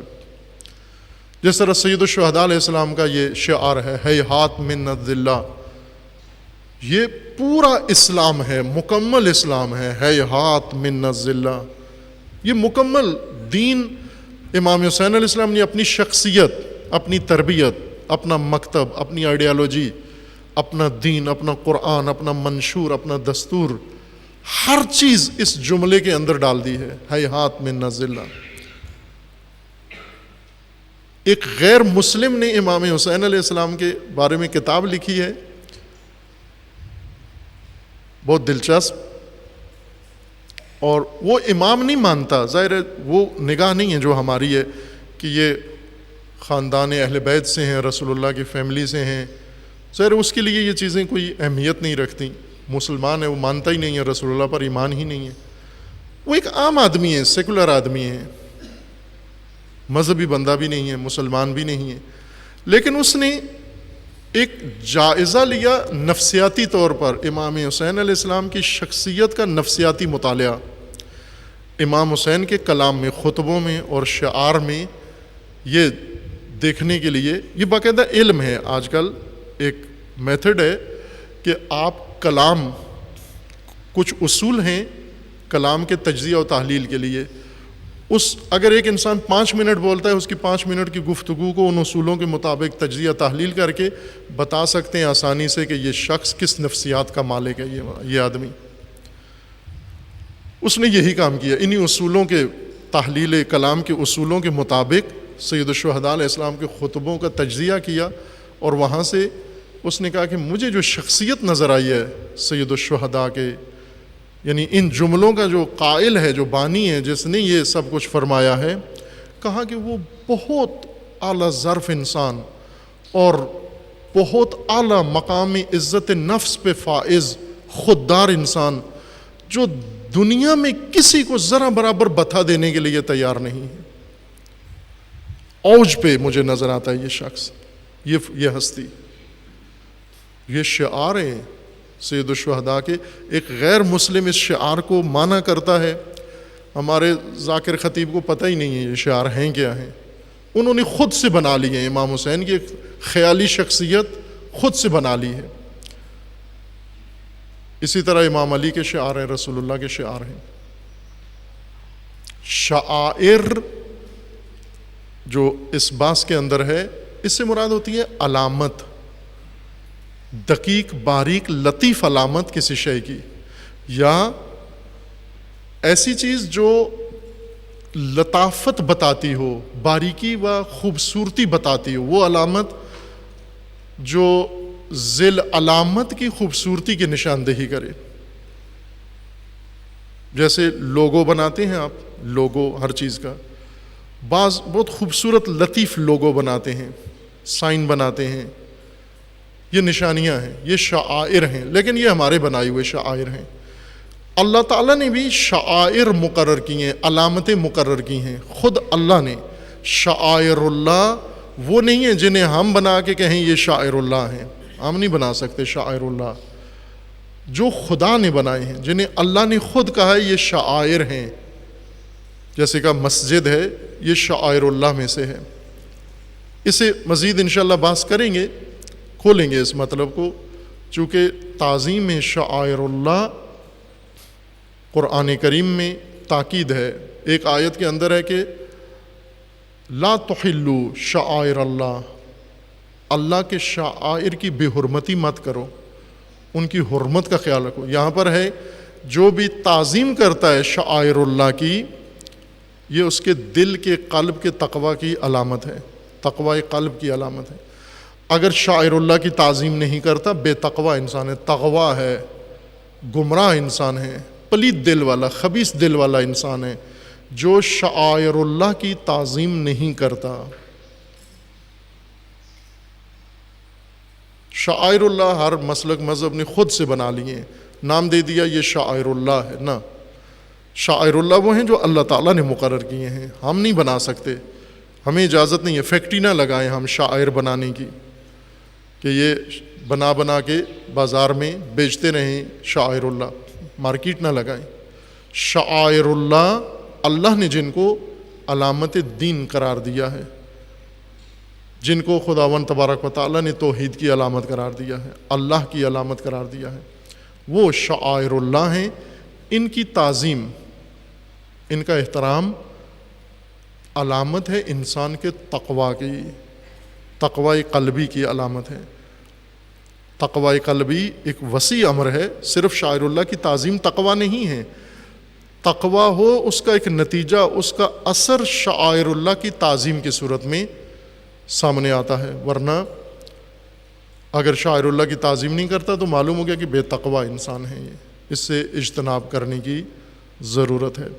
یہ بات خود اہمیت والی ہے تقوی کے لحاظ سے بھی اور شاعر اللہ کے لحاظ سے بھی، اسے باقی انشاءاللہ بعد میں ذکر کریں گے۔ موجودہ حالات میں مختلف موضوعات ہیں قابل غور و قابل تاکید، جن میں سب سے پہلے پاکستان کے موجودہ صورتحال ہے۔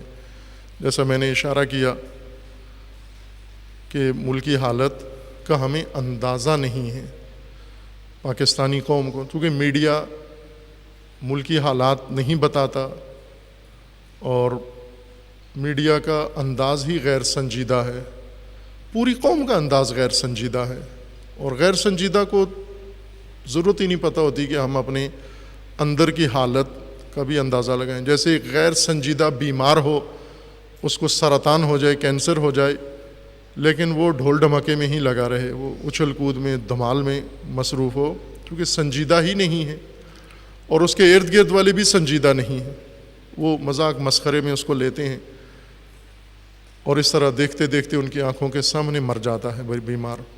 غیر سنجیدہ قومیں یہی کام کرتی ہیں، ان کی آنکھوں کے سامنے ملک ٹوٹ جاتا ہے، ان کی آنکھوں کے سامنے ان کی ہر چیز فنا ہو جاتی ہے، اور ان کے اندر سنجیدگی نہیں ہوتی۔ اس ہزلیت نے، ہزل پن نے نقصان دیا ہے پاکستان کو، بہت شدید نقصان پہنچایا ہے۔ ہر حکومت، ہر طبقہ، ہر جماعت، ہر گروہ غیر سنجیدگی کی وجہ سے، چھ بسا نیت نہ رکھتے ہوں خراب کرنے کی، لیکن چونکہ سنجیدہ نہیں ہیں اس لیے تخریب کر رہے ہوتے ہیں۔ اس وقت جو ملکی حالت ہے انتہائی غیر سنجیدہ سیاستدانوں نے بنائی ہوئی ہے، بیان بازی۔ اخبار پڑھیں آپ، 16 صفحے ایک ایک اخبار کے صرف ان دو گروہوں کے آپس میں بیان بازی پر ہیں۔ ایک گروہ کا ایک بے تکا آدمی ایک بیان دیتا ہے، سرخی لگ جاتی ہے، دوسرا اس سے وہ واہیات تر بیان دیتا ہے، وہ الگ سرخی لگ جاتی ہے، پھر باقی ساری قوم بیٹھ کر یہ سرخیاں پڑھ رہی ہوتی ہیں، جن کو دیکھ کر بھی انسان کو الٹیاں آتی ہیں کہ یہ جو ان کے بیانات ہیں، جو ان کی گفتگو ہے، اقتدار پرست، اقتدار خواہ، ہوس اقتدار میں مست، بے ہوش ہونے والے ہیں۔ اس قدر شدت ہے اقتدار کی ان کے اندر، کسی چیز کا لحاظ نہیں کرتے، اور ملکی فضا اس طرح ہمیشہ ہی غیر سنجیدہ۔ اس لیے بنیادی ضرورتیں پوری نہیں ہیں، ملکی ضرورتیں پوری نہیں ہیں، ملک کے اندر انرجی کا بحران، ملک کے اندر انفراسٹرکچر تباہ، ملک کے اندر لازمی امور کی قلت، اور یہ لگے ہوئے ہیں اس دمال کے اندر، اور باقی سب ان کے ساتھ شامل ہو جاتے ہیں۔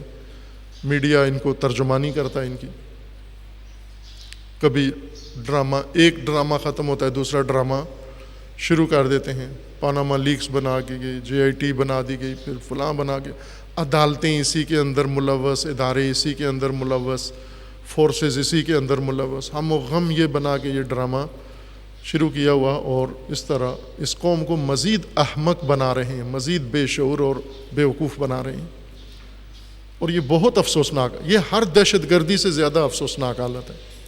ہمیں صرف لاشیں دیکھ کر افسوس ہوتا ہے نہ عزیز ایمان، یہ جو چلتے پھرتے ہیں یہ زیادہ افسوسناک تر ہیں۔ یہ ہمارا مزاج سیاست کا اور اقدامات کا یہ ہے کہ لاشوں پہ پہنچتے ہیں، ہم ہمیشہ تیار بیٹھے ہوئے ہیں لاشیں بن جائیں۔ حتیٰ گھریلو نظام ہمارا ایسا ہے، اگر ایک شخص بیمار ہے، سب رشتہ دار اس کے انگلینڈ، جرمنی، اسپین، اٹلی میں بیٹھے ہوئے ہیں، کبھی اس کی خیر خیریت بھی نہیں پہنچی، اور انتظار کر رہے ہیں مرتا کب ہے، پھر فون کرتے ہیں ہمارے آنے تک دفن نہ کرنا، اس کو رکوا، جنازہ رکوا لیتے ہو۔ کیا فائدہ؟ اب آ کے اس پہ رونے کا کیا فائدہ ہے؟ اب اس لاش پہ آ کے نہ بھی آئے تو کیا ہوگا اس کا؟ اب کیا آپ آ جائیں تو کیا فرق پڑے گا، نہ آئیں تو کیا فرق پڑے گا؟ اس لاش پہ نہ آئیں آپ،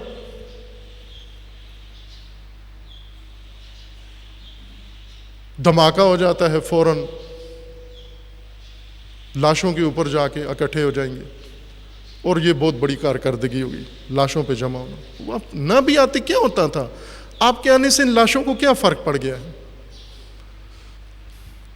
جو وقت ہوتا ہے، جو موقع ہوتا ہے، وہاں پہ انسان کو پہنچنا چاہیے، وہاں پہ ہونا چاہیے، موجود ہونا چاہیے۔ یہ حالت زیادہ، یہ جو نسل موجود ہے یہ زیادہ قابل رحم اور قابل افسوس ہیں۔ خدا شاہد ہے ان لاشوں سے زیادہ یہ مظلوم ہے، یہ پاکستان کی موجودہ نسل، جنہیں خبر تک نہیں ہے ان کے ساتھ ہو کیا رہا ہے، ان کے لیے ماحول کیا بنا دیا گیا ہے۔ آپ یہ ذہن میں رکھیں کہ اس وقت اخباروں کے اندر یہ پاناما لیکس اور جے ٹی آئی اور کیا کیا شوشے چل رہے ہیں، جو کچھ میڈیا میں آتا ہے پس پردہ وہ نہیں ہوتا، پس پردہ اور کھیل ہوتا ہے. یہ میں نے بارہا اشارہ کیا، شعور اسی چیز کا نام ہے، وہ ڈرپ یہی ہے کہ یہ چیزیں ذہن میں بٹھا لیں. آپ میڈیا پر 1% بھی اعتماد نہ کریں، 1% بھی. عام جو رائج میڈیا ہے 1% بھی جھوٹ ہے، سب کذب ہے. بات نہیں بتاتے، بتنگڑ بتاتے ہیں ہمیں. بتنگڑ نہ بھی پتہ چلے ہمیں تو کیا ہماری کوئی معلومات میں کمی ہو جائے گی. سوشل میڈیا اس سے بھی زیادہ آلودہ ہے. یہ ذہن میں فارمولہ ذہن میں رکھ لیں کہ جو کچھ میڈیا میں یا اخباروں میں یا ٹی وی پہ یا سوشل میڈیا پہ سامنے اسکرین پہ آپ کو قوم کو جو کچھ بتایا جاتا ہے، پس پردہ یہ جنگ نہیں ہوتی، پس پردہ کچھ اور کہانی ہوتی ہے. یہ جو کچھ سامنے کیا جا رہا ہوتا ہے یہ اس پس پردہ مارکے کے اوپر دباؤ ڈالنے کے لیے ہے. میں جو مثال دیتا ہوں، مثلا 2 پہلوان رنگ میں اترتے ہیں، کشتی لڑتے ہیں، ایک گروہ کا ہے، ایک دوسرے گروہ کا ہے. ان کے پیچھے جواریوں نے جوا لگایا ہوا ہے، پیسے لگائے ہوئے ہیں. اصل جو کھیل ہے یہ کشتی نہیں ہے. یہ پہلوان رنگ میں جن کے گرد مجمع جمع ہے، میڈیا جمع ہوا ان کی تصویریں بنا کے دکھا رہے ہیں، یہ اصل مارکا نہیں ہے. مقابلہ یہ نہیں ہے، مقابلہ اس بند کمرے میں بیٹھے ہوئے جواری ہیں جنہوں نے بھاری رقمیں لگائی ہوئی ہیں، کروڑوں روپے اربوں روپے لگائے ہوئے ہیں، اور ان دونوں نے ادھر جو مارکا لڑنا ہے، فیصلہ ادھر ہونا ہے. اصل یہ اس جوئے کے اوپر اثر انداز ہونے کے لیے یہ کشتی ہو رہی ہے جو سامنے ہے. اصل ایک جوا، نظروں سے اوجل، اور وہ بھی قدرت اقتدار کا، مفادات کا جوا. اقتدار پرست جب آپس میں لڑتے ہیں تو وہ فاتحہ پہ نہیں لڑتے. ان کی لڑائی عام دیہاتیوں کی طرح، شہریوں کی طرح نہیں ہوتی، کھانے پہ لڑ پڑے، لنگر پہ لڑ پڑے، ڈونگے پہ لڑ پڑے. اس پہ نہیں لڑتے یہ لوگ. یہ لڑتے ہیں اقتدار کے اوپر، طاقت کے اوپر، ثروت کے اوپر لڑتے ہیں، مفادات کے اوپر لڑتے ہیں.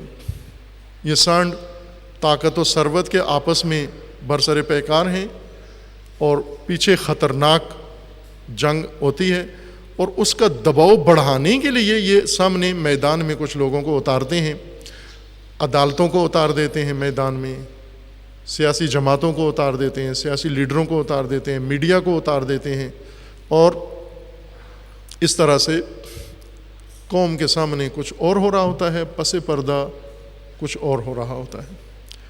اور یہی سب سے خطرناک تباہ کن کھیل پاکستان کے اندر، یہ جوا، جس نے روز بروز پاکستان کو کمزور کیا اور یہاں تک لے آئے ہیں پاکستان کو، جس کی خبر بتاتے نہیں ہیں اندر سے کہ کیا کر دیا انہوں نے، ملک کا حشر کیا کر دیا.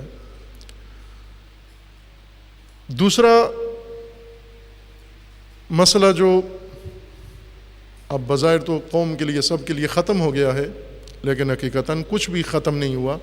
صرف وہ جو ظاہراً ایک حرکت شروع ہوئی تھی وہ ختم ہوئی. پارا چنار میں دھماکے ہوئے، کثیر تعداد میں مومنین شہید ہوئے، زخمی ہوئے.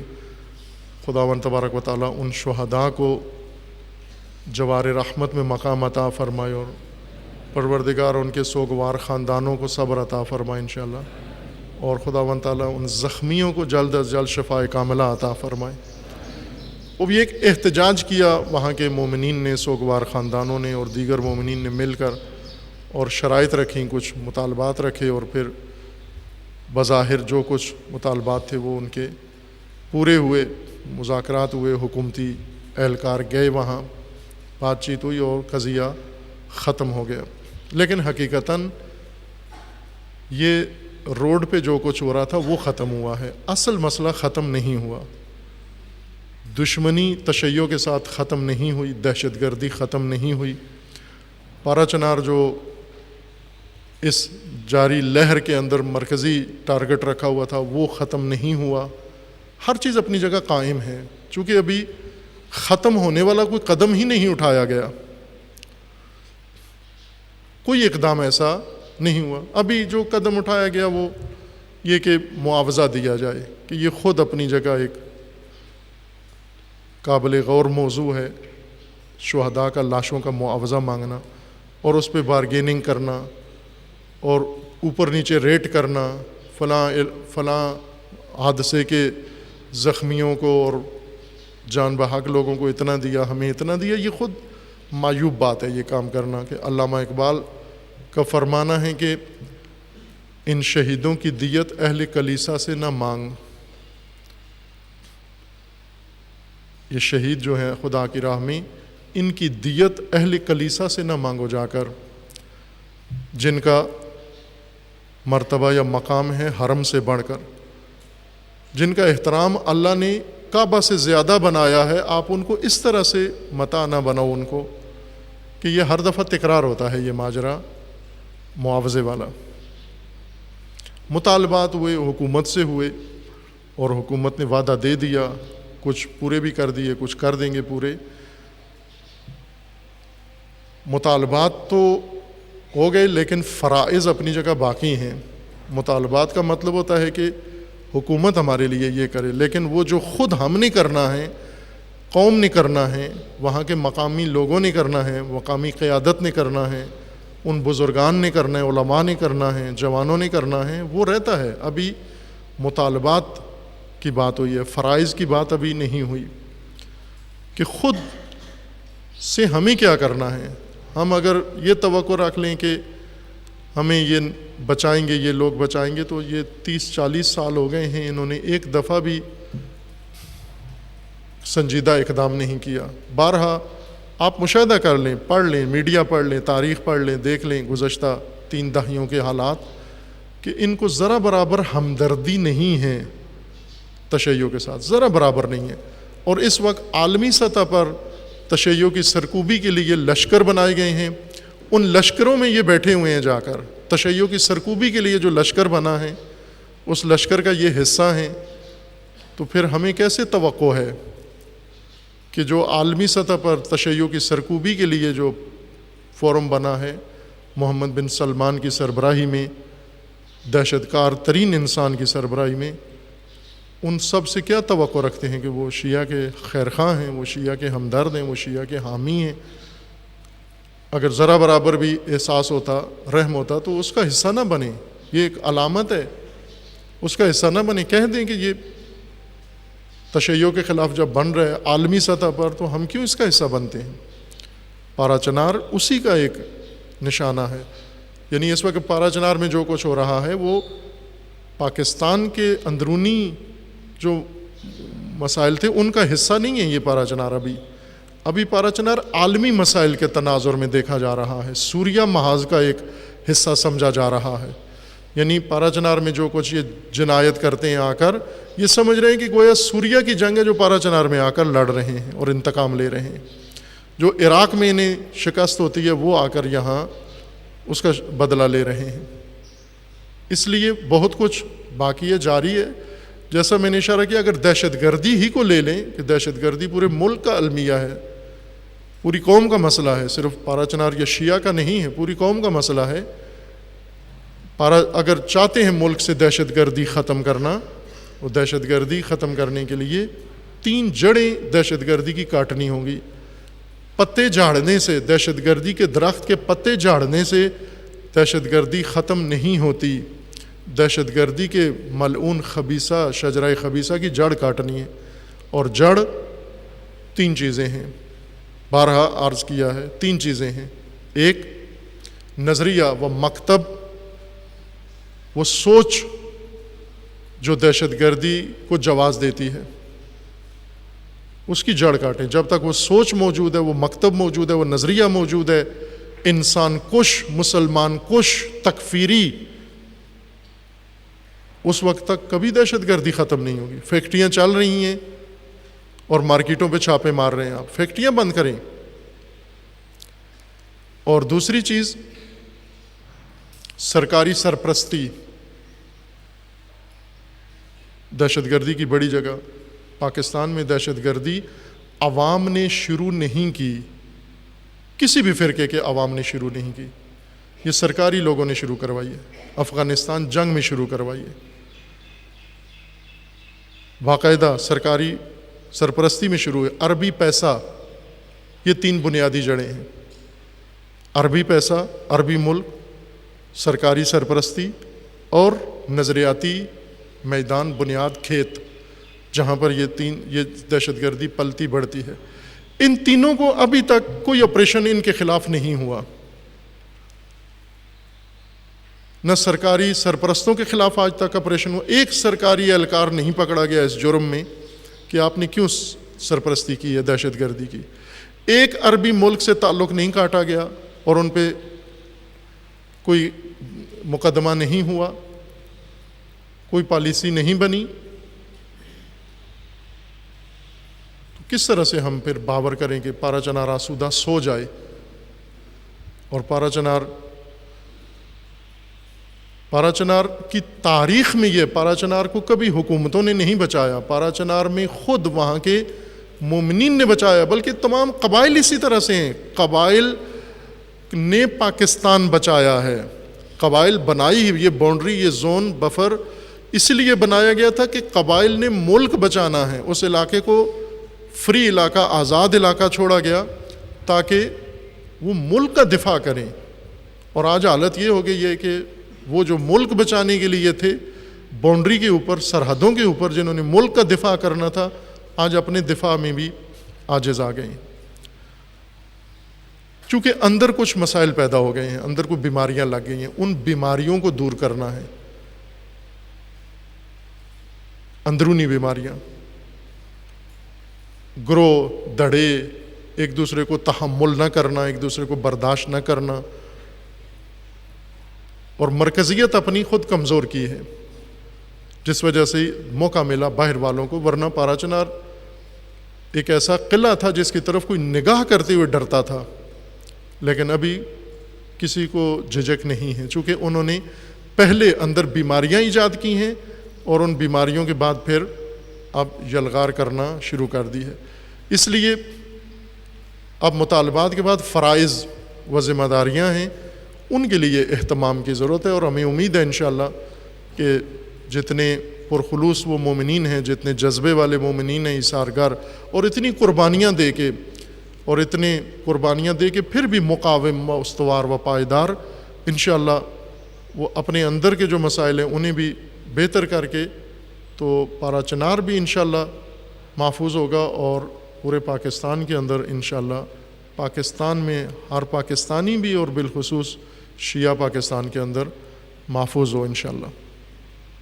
ملکی مسائل میں اور بھی جزوی چیزیں ہیں، لیکن چند اور اہم موضوع ہیں، میں ان کی طرف بھی چاہتا ہوں اشارہ کر دوں. جس میں ایک مسئلہ کشمیر کا ہے، جس میں حالیہ دنوں میں ایک اچھی پیش رفت اور ایک تاریخی، بلکہ میں کہوں گا، اقدام ہوا ہے انہی 2-3 دن پہلے.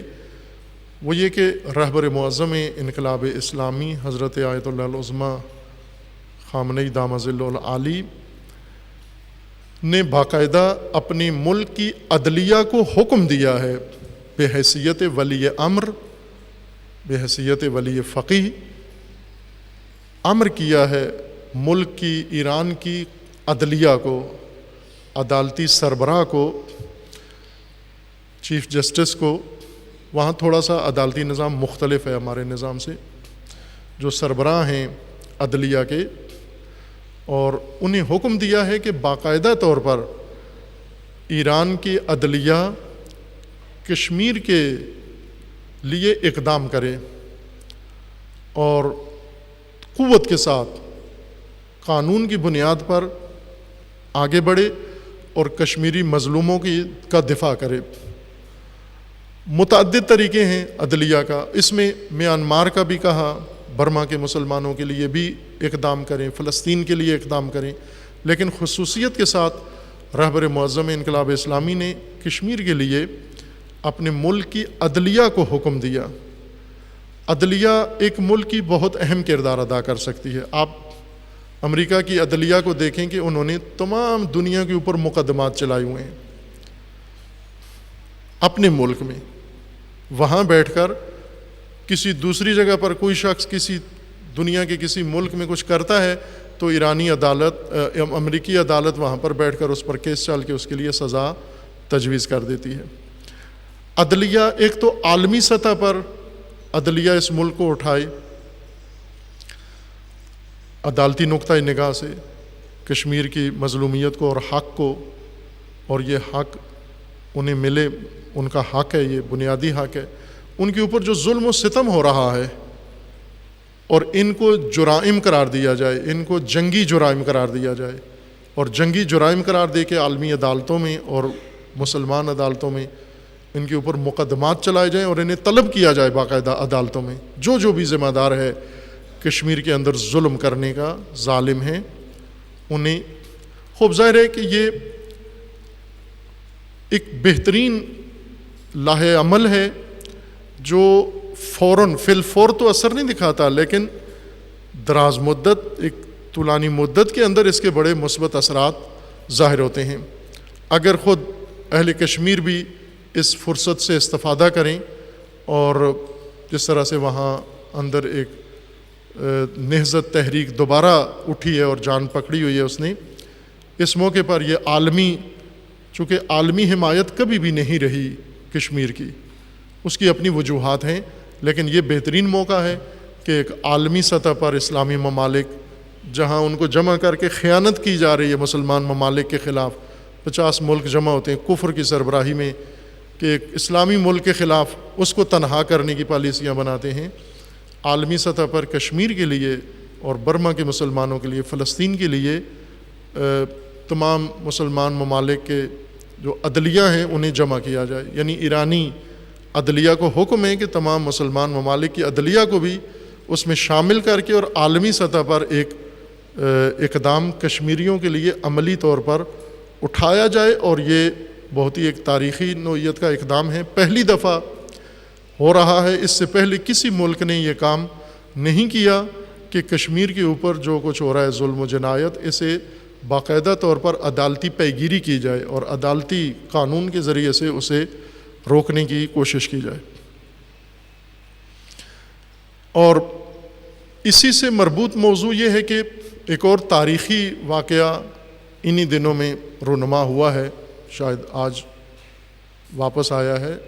بھارتی وزیر اعظم کا دورہ ہے اسرائیل کا، پہلی دفعہ جب سے اسرائیل بنا ہے اور ہندوستان آزاد ہوا ہے انگریزوں سے، پہلا وزیر اعظم ہے جس نے باقاعدہ سرکاری رسمی دورہ کیا ہے اسرائیل کا، چونکہ ہندوستان ایک طویل مدت تک فلسطین کا حامی رہا ہے، اور اس کے بعد اندرا گاندھی تک ظاہراً یہ فلسطین کے حامی رہے ہیں اور فلسطینیوں کی مدد کرتے رہے ہیں، فلسطینیوں کے ساتھ اچھے تعلقات تھے ان کے، فلسطینی مبارزین کے ساتھ ان کے اچھے تعلقات تھے، لیکن گزشتہ 20 سال سے انہوں نے سفارتی تعلقات قائم کیے ہیں، اور سفارتی تعلقات کے بعد بھی ان کا تجارتی تعلق تھا، سب کچھ تھا، لیکن رسماً دورہ کسی وزیر اعظم نے نہیں کیا تھا، پہلا وزیر اعظم ہے جس نے دورہ کیا ہے۔ اور وجہ یہ ہے کہ یہ وزیر اعظم جس وزیر اعظم سے جا کے ملا ہے، ان دونوں کے اندر ایک قدر مشترک ہے، اور وہ ہے اسلام دشمنی۔ دونوں کی جنایت کی ایک اپنی تاریخ ہے۔ بھارتی وزیر اعظم گجرات میں ایک بڑی تعداد مسلمانوں کو بلووں میں مروا چکا ہے، جلا چکا ہے، دہشت گردی کے ساتھ، وحشت کے ساتھ، جنون کی حد تک اس نے خون ریزی کی ہے مسلمانوں کی، اور یہی حال ادھر نیتن یاہو کا ہے، اس سے جا کر ملا ہے۔